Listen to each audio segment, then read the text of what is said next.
Bienvenue au résumé des sessions d'exploration pour les résolutions de la Conférence mondiale de 2023.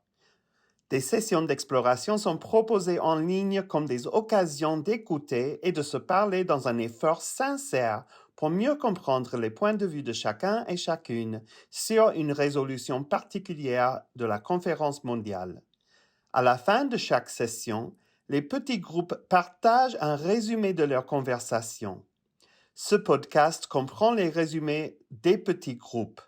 Pour plus d'informations sur les sessions d'exploration ou sur les résolutions, rendez-vous sur www.cofchrist.org et cliquez sur l'onglet en haut de la page qui dit « Rejoignez-nous pour la conférence mondiale du 22 au 28 avril 2023 ».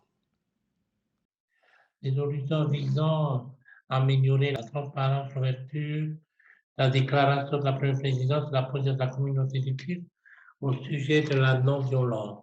La première question, quelle expérience de vie ont façonné mon point de vue sur cette résolution? Je crois que cette résolution nous amène à déchiffrer, à mieux comprendre, essayer de voir pourquoi cette résolution y est. Il y a beaucoup de questions, réponses à revoir, à réétudier. Il faudra peut-être, je pense que les années à venir, prendre le temps de mieux comprendre. C'est très, très complexe, cette résolution-là. C'est une question qu'on ne peut pas prendre à la légère. Alors que nous-mêmes, nous prenons l'égalité, la fraternité, nous prenons la paix, la résolution et cette paix que nous engageons et l'acceptation, on en a discuté depuis le temps.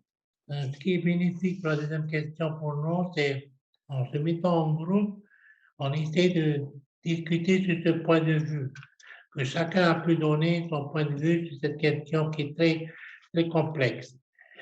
Nous restons sur la position que les églises en elles-mêmes, et nous proclamons la paix et la non-violence, et nous n'approuvons pas du tout la violence dans ce texte-là. Et qu'on est censé apporter de l'espoir dans l'avenir de notre Église. Donc, on reste sur ce contexte-là. L'impact qu'il va y avoir, c'est qu'on nous demande à chacun d'entre nous de prier pour ce texte de résolution soit à revoir des points essentiels et difficiles à accepter, difficiles à entreprendre ces discussions. Je vois l'impact qu'il va y avoir, c'est que l'Église en elle-même, elle a ses propres principes et on reste sur les principes de notre Église. Et la dernière, ce qui est difficile pour nous aussi, c'est trop de choses qu'on demande, de nous. On parle du livre de Mormon, on parle du livre d'Abraham, on parle de métamorphose. Il y a trop de choses alors qu'on prend la justice de paix. Il y a trop de salade russe dans ce texte-là. Je pense qu'on est demandé à revoir les questions de principe de notre théologie nous-mêmes.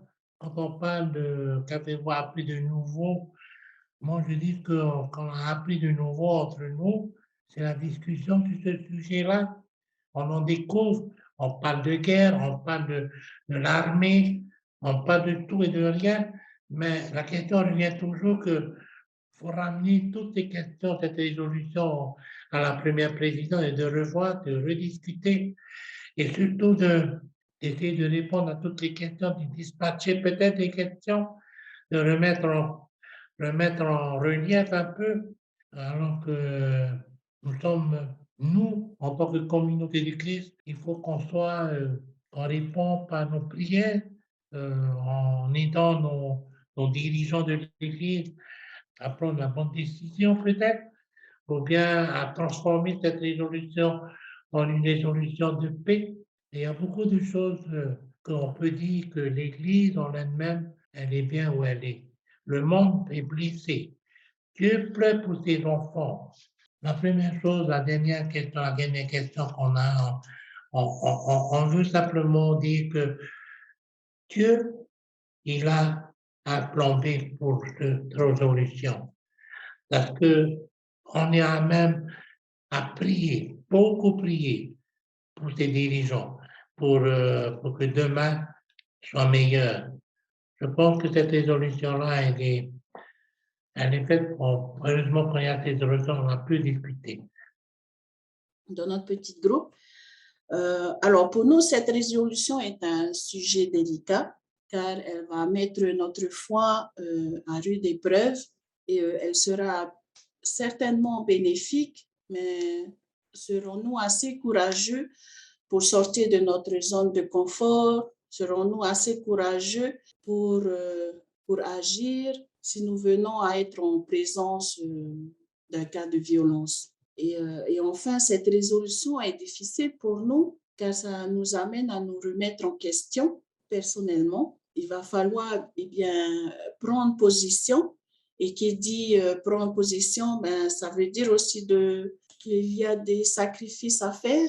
Est-ce qu'on est assez courageux de faire ces sacrifices? On a pensé à l'exemple de Dieu qui a donné son Fils unique, de Jésus qui a donné sa vie pour nous.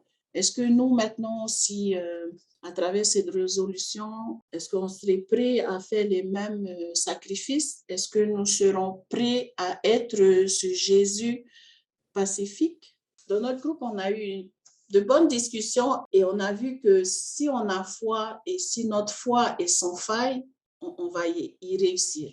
On va réussir à pouvoir prendre position et agir contre la violence. Et donc, ce sujet, mais particulièrement, ça me touche parce que aujourd'hui, si certains d'entre vous étaient là à la conférence 2019, vous avez dû m'entendre lorsque je me suis levée pour parler sur cette résolution. Et aujourd'hui, dans notre groupe, je n'ai pas parlé contrairement aux autres fois parce que je me suis remis en question parce que pour moi, c'était vraiment une bénédiction de savoir que l'Église allait enfin prendre position face aux violences, parce que vous savez qu'il y a des violences sous toute forme, et le fait d'enfin montrer au monde qu'on veut prendre position contre la violence, ça m'a un peu réconfortée dans mon être. Et depuis 2019, je me sens libérée parce que je n'osais pas auparavant partager mon expérience personnelle. Mais aujourd'hui, dans notre groupe, je me suis dit et je me suis posé énormément de questions parce que dans nos échanges, j'ai vu autrement cette résolution. Et j'ai réalisé que certains, contrairement à moi, sont encore hésitants. Et je me dis, c'est parce que c'est à cause de mon expérience, mais c'est bien de pouvoir avoir ce genre de discussion parce qu'on entend les voix de chacun. Et à travers nos expériences, on peut se faire un peu une idée de prendre position. Et donc, je remercie mes sœurs parce que ça m'a permis aussi de comprendre que je ne suis pas seule et que si cette résolution est là aujourd'hui, c'est que, comme l'a dit notre sœur, c'est qu'on nous a déjà préparé à quelque chose. Et maintenant, est-ce que nous, en tant que membres, en tant que chrétiens, est-ce que nous sommes prêts à faire ce sacrifice? Est-ce que nous sommes prêts à ne plus détourner notre regard et à suivre les pas de Jésus comme il l'a fait pour nous?